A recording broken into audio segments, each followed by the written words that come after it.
में मतलब उस अब समय क्रेडिट की होड़ जो मच किया, जाएगी। पहले तो नवल शर्मा क्रेडिट यहाँ पर की बात बिहार नहीं सर्वे की है। क्रेडिट लेने को अब होड़ नवल मच जी रही को थी, आपने अब बीच में ले जातिगत आया। जनगणना की होड़ भी मचेगी। भाई आपके लिए तो मैं संजीवनी की कह तरह रहा है हूं ना, कि नहीं आप आरक्षण लागू करवा पाए थे। अब रुकिए ना जयंत जी, देशवासियों को रुकिए रुकिए, वापस आ रही हूँ नवल जी।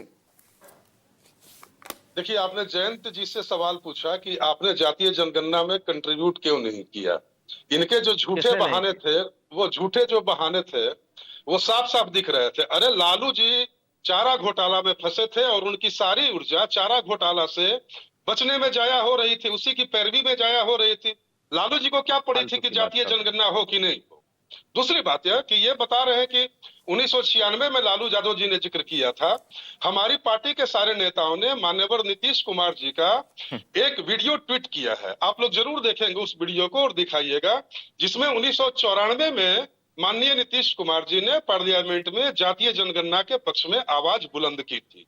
दूसरी बात यह कि पूजा जी, बिहार में जब जातीय जनगणना हुई थी तो जातीय गणना जब हुई तो कैबिनेट का जो डिसीजन हुआ उस समय आरजेडी हमारे साथ थी नहीं थी, बीजेपी हमारे साथ थी। जब गन्ना का एग्जीक्यूशन हुआ उस समय कौन था हमारे साथ, बीजेपी हमारे साथ थी। तो ये पूरी तरह से लेकिन एनडीए अश्विनी सरकार वैष्णव का तो कह रहे थे फैसला। ना कई राज्यों में जातिगत कितना सर्वे झूठ हुआ जो बोल ठीक रहे हैं ढंग से महाराज। हुआ नहीं। नहीं ये भी बात दिन बोले। को सफेद झूठ बोलता है और दिन के सुनिए, उजाले सुनिए, में रुकिए ना झूठ जयंत जी, बोलता है। एक एक करके। जयंत जी चलिए, आप एक बात बताइए कि बिहार में समय जरूर जातीय गणना दीजिएगा कराने, पूजा जी, अरे जितना शांत इनको रहिए दे रहे हैं। शांत रहिए, बिल्कुल। बिहार में जातीय गणना कराने का जब कैबिनेट प्रपोजल पास हुआ उस समय किसकी सरकार चल रही थी बिहार में, आप देश की जनता को बताइए।